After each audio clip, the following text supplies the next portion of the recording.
Hello friends, welcome to my channel. I am Akanksha Gahri. आज मैं आपको जीएस दृष्टि के उत्तर प्रदेश के निश लेक्चर पढ़ाने जा रही हूँ। देखिए, इसकी खास बात यह है कि इसमें चित्रात्मक प्रस्तुति की गई है। मीन सभी टॉपिक को बहुत ही अच्छे से चित्र के माध्यम से और रे डायग्राम के माध्यम से कवर किया गया है। देखिए, अगर आप कोई भी एग्जाम देने जा रहे हैं तो आप इस सीरीज को अवश्य देखकर जाएं, आपको निश्चय इसमें लाभ मिलेगा। देखिए, मेरा टारगेट आप यही है कि आप कम समय में पढ़िए और जो आपका आउटपुट हो वो मैक्सिमम हो।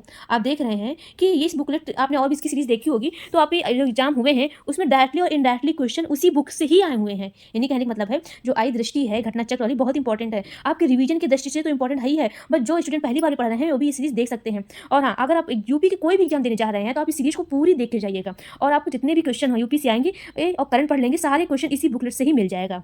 ओके, आइए स्टार्ट करते हैं अपने लेक्चर से। देखिए, लेक्चर देखने के बाद आप लोग फीडबैक जरूर शेयर करिएगा, लेक्चर कैसा लगा और आप ये भी बताइएगा। और लेक्चर अगर आप मेरे चैनल में नए हैं, मेरे चैनल लाइक करिए, सब्सक्राइब करिए और शेयर करिए। ओके, आइए स्टार्ट करते हैं अपने लेक्चर से। आइए देखते हैं पत्रकारिता के बारे में। देखिए, इससे भी हमारे क्वेश्चन 1 नंबर के बन जाते हैं। आपसे पूछ लिया जाता है, बताइए कि इस पत्रिका के संपादक कौन है और इसका प्रकाशन कहाँ से किया जाता है। ये ऐसे भी क्वेश्चंस बन जाते हैं। आइए सबसे पहले हम देखते हैं उदंत मातंड, इसके संपादक कौन है। मोस्ट इंपॉर्टेंट है, कई बार पूछा गया है। पंडित युगल किशोर शुक्ल हैं। इसका प्रकाशन कहाँ से होता है, कलकत्ता से होता है। अब आइए नेक्स्ट देखते हैं बनारस अखबार, ये उत्तर प्रदेश से प्रकाशित पत्रों में पहला हिंदी पत्र है। ये क्वेश्चन पूछा गया था ये भी कि उत्तर प्रदेश से प्रकाशित पत्रों में पहला हिंदी पत्र कौन सा है, तो ये बनारस अखबार है। इसका जो प्रकाशन है यहाँ वाराणसी से होता है। नेक्स्ट आइए देखते हैं भारत पत्रिका, इसका जो प्रकाशन है लखनऊ से किया जाता है, हिंदी एवं उर्दू दोनों भाषा में। ब्रह्म ज्ञान प्रकाश, इसके जो प्रकाशन है बरेली से किया जाता है। केशव चंद्र सेन द्वारा इसका ये लिखी गई है। सर्वोपकारक एवं ज्ञान प्रकाश, इसका जो प्रकाशन है आगरा से किया जाता है। प्रजाहित, इसका जो प्रकाशन है इटावा से। देखिए, सब इंपॉर्टेंट नहीं है, ठीक है, बट कुछ ही इंपॉर्टेंट है। जैसे भारत पत्रिका, ये इंपॉर्टेंट है। तत्वबोधिनी, इसका जो संपादक है गुलाब शंकर है, ये भी इंपॉर्टेंट है। और प्रकाशन इसका कहाँ से किया जाता है, बरेली से। सर्वहितकारक, इसके जो संपादक है शिव नारायण है। प्रकाशन जो किया जाता है ये आगरा से किया जाता है। अब नेक्स्ट आइए देखते हैं सूरज प्रकाश, इसके जो संपादक हैं कौन है, गणेशी लाल है। प्रकाशन आगरा है। आज इम्पॉर्टेंट है, इसके संपादक हैं शिव प्रसाद गुप्त हैं। यह पत्र राष्ट्रीय आंदोलन का समग्र दस्तावेज है। आनंद कादम्बनी, कई बार पूछा गया है कि आनंद कादम्बनी के संपादक कौन है, तो बद्री नारायण चौधरी प्रेमघन है। इसका जो संपादक है किया जाता है ये मिर्जापुर से। अब आइए नेक्स्ट देखते हैं उत्तर प्रदेश का उर्दू पत्रकारिता एवं संबंधित तत्व। आइए देखते हैं नेक्स्ट हिंदी भाषी प्रांतों का नागरी लिपि में उर्दू मिश्रित पहला हिंदी पत्र, तो ये कौन सा है, बनारस अखबार। ये 1845 में राजा शिव प्रसाद सितारे हिंदी इसको निकाला था। ये क्वेश्चन पूछा गया है, तो ये इंपॉर्टेंट है। अब आइए नेक्स्ट देखते हैं कामरेड तथा हमदर्द अखबार का प्रकाशन किसके द्वारा किया गया है, मौलाना मोहम्मद अली जौहर द्वारा किया गया है। देखिए, ये सब क्या है, एक से दो बार आप पढ़ेंगे ना, तो आप जब वहाँ पे देखेंगे ना क्वेश्चन और ऑप्शन देखेंगे ना, तो आप टिक कर ले जाएंगे। अब नेक्स्ट आइए देखते हैं हम लोग उत्तर प्रदेश से प्रकाशित उर्दू का पहला अखबार वो कौन सा है, तो उत्तर प्रदेश प्रकाशन विभाग के अनुसार तो वो है सदरुल अखबार है। इसका जो प्रकाशन किया गया है 1848 में आगरा से किया गया है। और इसके जो संपादक है प्रोफेसर सिम्फेक, ये है आगरा कॉलेज के, तो ये इसके संपादक है। अब आइए नेक्स्ट देखते हैं हम लोग असदुल अखबार जो ये साप्ताहिक अखबार है, इसका जो प्रकाशन हुआ आगरा से और किसके द्वारा किया गया है, तो मुंशी कमरुद्दीन द्वारा किया गया है। लखनऊ से प्रकाशित उर्दू का पहला अखबार तो कौन सा है, लखनऊ अखबार है। प्रकाशन लालजी द्वारा है। भारत में प्रकाशित उर्दू का पहला अखबार कौन सा है, जाम ए जहां नुमा है। इसका जो प्रकाशन किया गया है 1822 में किया गया है। कहाँ पे, कलकत्ता से किया गया है। और इसके जो संपादक हैं सदा सुखलाल हैं, उत्तर प्रदेश के मिर्जापुर के ये निवासी थे। देखिए, मैंने बोला है कि एक से दोबारा पढ़ेंगे ना और वहाँ पे जब ऑप्शन देखेंगे ना तो आप टिक कर ले जाएंगे। अब आइए नेक्स्ट देखते हैं हम लोग उत्तर प्रदेश का प्रशासनिक ढांचा क्या है, उत्तर प्रदेश का प्रशासनिक ढांचा। देखिए, इसमें हम लोग क्या पढ़ेंगे, राज्यपाल के बारे में पढ़ेंगे। और आप जानते ही हैं कि गवर्नर यानी कि राज्यपाल से क्वेश्चंस बनते हैं। इसे पूछ लिया जाएगा कि बताइए कि राज्यपाल पद हेतु न्यूनतम आयु कितनी है, तो कितनी होनी चाहिए न्यूनतम आयु, 35 वर्ष होना चाहिए। कई बार क्वेश्चंस पूछा गया है। और इसकी कार्यवधि कितनी होती है, तो राज्यपाल का जो कार्यवधि होता है 5 वर्ष तक होता है। और आपसे ये भी क्वेश्चन पूछ लिया जाता है कि राज्यपाल की जो नियुक्ति है किसके द्वारा की जाती है, नियुक्ति अपॉइंटमेंट जो नियुक्ति की जाती है वो राष्ट्रपति द्वारा की जाती है। और आपसे आर्टिकल भी पूछ लिया जाता है, किस आर्टिकल के तहत, तो 155 आर्टिकल के तहत राज्यपाल की नियुक्ति की जाती है। तो ये सब क्वेश्चंस पूछे जाते हैं। तो आइए हम लोग देखते हैं देखिए, भारतीय संविधान के तहत उत्तर प्रदेश में एक विधानमंडल की व्यवस्था की गई है, जिसका निर्माण राज्यपाल एवं दोनों सदनों, जिसमें विधान परिषद और विधानसभा से मिलकर होता है। और राज्य की कार्यपालिका शक्ति राज्यपाल में निहित है। देखिए, मैंने आपको बताया जिस प्रकार आप राष्ट्रपति का देख रहे हैं, जो देश की जो कार्यपालिका शक्ति किसके हाथ में होती है, देश की, पूरे भारत की, तो वो राष्ट्रपति के हाथ में होती है। लेकिन जब अगर हम बात करें राज्य की, स्टेट की, तो वो किसके हाथ में होती है शक्ति सारी, तो वो राज्यपाल के है। राज्यपाल में ही शक्ति उसमें निहित होती है, यानी कि राज्यपाल के ही सारा कार्य होता है, उन्हीं के अंडर में होता है। और उसका जो ये प्रयोग करते हैं संविधान के अनुसार, या तो स्वयं अथवा अपने अधीनस्थ का अधिकारियों के माध्यम से करते हैं। ठीक है, समझ गए आप? यानी कहने का मतलब ये है कि देखिए, मैं आपको संक्षिप्त में एक बार समझा दे रही हूँ शॉर्ट्स में। देखिए, विधानमंडल की व्यवस्था की गई है, जिसका निर्माण गवर्नर के द्वारा, और गवर्नर रहता है, और उसमें दो सदन कौन कौन से होंगे, विधान परिषद और विधानसभा। देखिए, जब मैं आपको पॉलिटी पढ़ा रही थी तो वहाँ भी मैंने ये टॉपिक डिस्कस किया था। ठीक है, आपका ये जो सेम अगर आपने प्रेसिडेंट पढ़ा है, राष्ट्रपति के बारे में पढ़ा है, तो जैसे राष्ट्रपति कार्य करता है देश के लिए, तो जो वैसे ही जो ये काम करते हैं गवर्नर करते हैं स्टेट के लिए, आप ऐसे समझ सकते हैं। ठीक है, लेकिन कुछ में डिफरेंट है। ठीक है, लेकिन कुछ डिफरेंट है राष्ट्रपति और राज्यपाल में। आप ये मत समझ जाइएगा कि पूरी तरीके से एक दूसरे से रिलेट करते हैं, बट कुछ डिफरेंट है। कुछ में शक्ति राज्यपाल के पास ज़्यादा है, कुछ शक्ति हमारे राष्ट्रपति के द्वारा ज़्यादा है। तो ठीक है, तो कहने का मतलब बस आप इतना समझिए, जिस प्रकार देश की कार्यपालिका शक्ति राष्ट्रपति में निहित है, उसी प्रकार राज्य की कार्यपालिका शक्ति किसमें निहित है, तो वो है गवर्नर में निहित है, नहीं कि राज्यपाल में। अब आइए नेक्स्ट देखते हैं राज्यपाल पद एवं योग्यता आदि संबंधित प्रमुख तथ्य। तो आइए सबसे पहले हम देखते हैं, क्वेश्चन कई बार पूछा जाता है कि राज्यपाल की नियुक्ति राष्ट्रपति द्वारा की जाती है। आपको पता है, आपसे पूछ लिया जाता है कि बताइए कि राज्यपाल की नियुक्ति किसके द्वारा की जाती है, तो कौन अपॉइंटमेंट करता है, राष्ट्रपति करते हैं। किस आर्टिकल के तहत, तो 155 आर्टिकल के तहत करते हैं। अब राज्यपाल पद हेतु न्यूनतम आयु कितनी होनी चाहिए, 35 वर्ष। यानी किसी को राज्यपाल बनना है तो उसकी आयु कितनी होनी चाहिए, 35 वर्ष होनी चाहिए। राज्यपाल पद हेतु वो क्या होना चाहिए, इसका क्वालिफिकेशन, वो भारत का नागरिक होना चाहिए तथा किसी लाभ के पद पर न हो। अब आइए नेक्स्ट देखते हैं हम लोग, राज्यपाल राष्ट्रपति के प्रसाद पर्यंत तक अपना पद धारण करता है। तो है ये अनुच्छेद 156(1) के तहत इसमें निर्णित है। पद ग्रहण की, जब से वो पद ग्रहण करता है, पद ग्रहण की तिथि से उसकी कार्यवधि कितनी होती है, 5 वर्ष होती है। अब नेक्स्ट आइए, राज्यपाल अपना पद ग्रहण करने से पूर्व राज्य के उच्च न्यायालय के मुख्य न्यायाधीश या उसकी अनुपस्थिति में उस न्यायालय के उपलब्ध में ज्येष्ठतम न्यायाधीश के समक्ष शपथ लेता है। जो शपथ लेता है वो किस आर्टिकल के तहत, 159। यानी कहने का मतलब ये है, जब वो राज्यपाल अपना पद ग्रहण करता है तो वो शपथ लेता है। शपथ किसके सामने लेगा, जैसे राष्ट्रपति शपथ किसके, बताइए आप ये कमेंट बॉक्स में, कि जो प्रेसिडेंट होते हैं, राष्ट्रपति है, किसके समक्ष शपथ लेते हैं, यानी शपथ उनको कौन दिलाता है, ये बताइएगा। तो उसी प्रकार राज्य के लिए तो राज्यपाल भी शपथ लेता है, लेकिन किसके सामने, यानी कौन दिलाता है, तो वो कौन दिलाता है, या उच्च न्यायालय के मुख्य न्यायाधीश। अगर वो ना हो तो अगर वो ना हो, उच्च न्यायालय के न्यायाधीश हो, अगर वो ना हो तो उनकी अनुपस्थिति में उच्च न्यायालय में जो भी उपलब्ध हो ज्येष्ठतम न्यायाधीश, वो भी ये शपथ ग्रहण करा सकते हैं, उनके सामने ये शपथ ले सकते हैं। आप ऐसे समझ जाइएगा। ठीक है, ओके। तो ये क्वेश्चन पूछा गया है कि राज्यपाल को शपथ कौन दिलाता है, यानी किसके सामने शपथ लेते हैं, तो वो लेते हैं उच्च न्यायालय, हाई कोर्ट के मुख्य न्यायाधीश के समक्ष। अगर वो ना हो तो जो वहाँ उपलब्ध हो तो ज्येष्ठतम न्यायाधीश के समक्ष शपथ लेते हैं। अब आइए नेक्स्ट देखते हैं, राज्यपाल को राज्य कार्यपालिका शक्ति के अंतर्गत किसी अपराध में अथवा किसी विधि के विरुद्ध दोष सिद्धि व्यक्ति के दंड को क्षमा, प्रविलंब, विराम या परिहार करने का अथवा दंडादेश की निलंबन, परिहार या लघुकरण का अधिकार है। ये है 161, कई बार पूछा गया है, 161 के तहत हम लोग ये सब कर सकते हैं। कौन कर सकता है, राष्ट्रपति कर सकते हैं। यानी कहने का मतलब ये है कि इसमें है राज्यपाल की जो शक्ति इसी में निहित है, किसमें, 161 के अंतर्गत। यानी क्या कर सकते हैं, वो किसी भी व्यक्ति के अपराध को या तो अपराध में को क्षमा कर सकते हैं, जिसमें दंड मिला है उसमें क्षमा कर सकते हैं, या उसमें प्रविलंबन कर सकते हैं, या उसमें विराम कर सकते हैं, यानी कि इनको ये सब अधिकार है। अब आइए नेक्स्ट हम लोग, राज्यपाल राष्ट्रपति को संबोधित त्याग पत्र देकर अपना पद त्याग कर सकता है। यानी कि त्याग पत्र भी किनको देंगे, राष्ट्रपति को ही देंगे, और अपॉइंटमेंट भी कौन करेगा, राष्ट्रपति भी नियुक्ति ही करेंगे। अब आइए नेक्स्ट हम देखते हैं, राज्यपाल की सहायता के लिए मुख्यमंत्री की अध्यक्षता में गठित एक मंत्रिपरिषद होती है।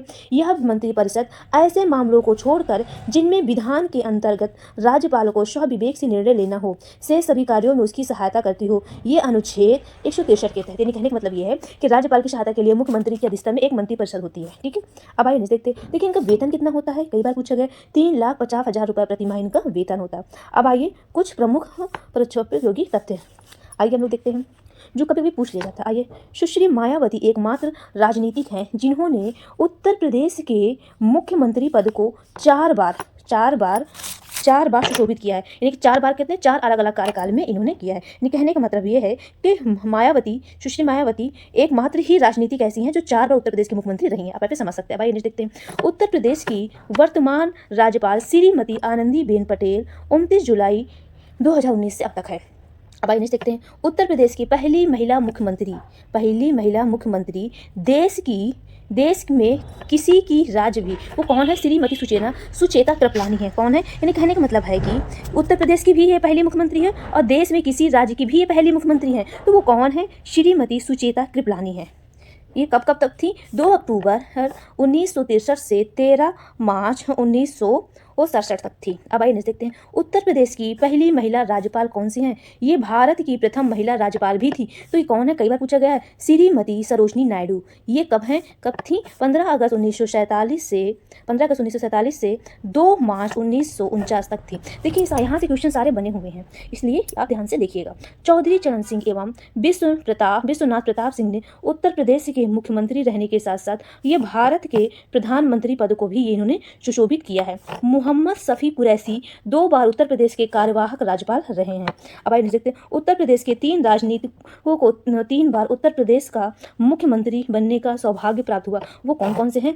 चंद्रभान गुप्त, नारायण दत्त तिवारी एवं मुलायम सिंह यादव। इनमें से चंद्रभान गुप्त एवं नारायण दत्त तिवारी 4 कार्यकालों में थे, जिनमें 2 लगातार थे में प्रदेश के ये मुख्यमंत्री रहे। यानी कहने का मतलब ये है कि उत्तर प्रदेश के 3 राजनीतिकों को 3 बार उत्तर प्रदेश का मुख्यमंत्री बनने का सौभाग्य मिला। कौन कौन से थे? तो ये थे चंद्रभान गुप्त, नारायण दत्त तिवारी, मुलायम सिंह यादव, ये सब 3 बार बने। अब आइए नेक्स्ट देखते हैं हम लोग। उत्तर प्रदेश के राज्यपाल 1921 से अब तक का। तो 1921 में कौन थे राज्यपाल थे? तो ये क्वेश्चन पूछा जा सकता है। तो सर हरकोट स्पेंसर बटलर हैं, ये थे। ये 1921 से 1922 तक थे। दूसरे कौन थे? Sir William S Marris. वैसे इससे क्वेश्चन कम पूछा जाता है, लेकिन पहला ये ध्यान में रखिएगा और ऐसे आप देख लेंगे। अब नेक्स्ट आइए। तीसरे कौन थे? Sir Alexander Phillips Muddiman. चौथे कौन थे? सर विलियम मैल्कम हैले। 5वें सर हैरी ग्राहम वेग। 6ठे कौन थे? Sir Maurice Garnier Hallett. 7वें कौन थे? Sir Francis Verner Wylie. ये थे 1945 से 1947 तक। अब फर्स्ट और लास्ट ध्यान में रखिएगा। अब आइए नेक्स्ट देखते हैं। आज़ादी के बाद कौन थे? तो आज़ादी के बाद आप देख रहे हैं श्रीमती सरोजनी नायडू, जो कि अभी हमने देखा है, इनका कार्यकाल अभी हमने देखा है। सेकंड कौन थे? श्री बीबी मलिक। ये कार्यवाहक के रूप में थे। अब नेक्स्ट आइए। श्री HP मोदी। ये थे 2 मई 1949 से 25 जनवरी 1950 तक। अब आइए हम देखते हैं उत्तर प्रदेश के बारे में। देखिए श्री HP मोदी, ये कौन है? श्री HP मोदी। आप इनकी ये देखिए, इनकी पिक ये है, श्री HP मोदी हैं। सेकंड कौन है? श्री KM मुंशी। कौन है KM मुंशी? आप देख रहे हैं, ये हैं। तीसरे कौन है? देखिए राज्यपाल से भी क्वेश्चन बन जाते हैं कि आपको कभी दे दिया जाता है कि आप घटते क्रम में बढ़ते क्रम में लगाइए, तो थोड़ा सा ध्यान में रखिएगा। तीसरे कौन है? श्री वारागिरी वेंकट गिरी। चौथे कौन है? Doctor B Ramakrishna Rao. 5वें कौन है? श्री विश्वनाथ दास। 6ठे कौन है? Doctor B Gopal Reddy. अब हम नेक्स्ट देखेंगे।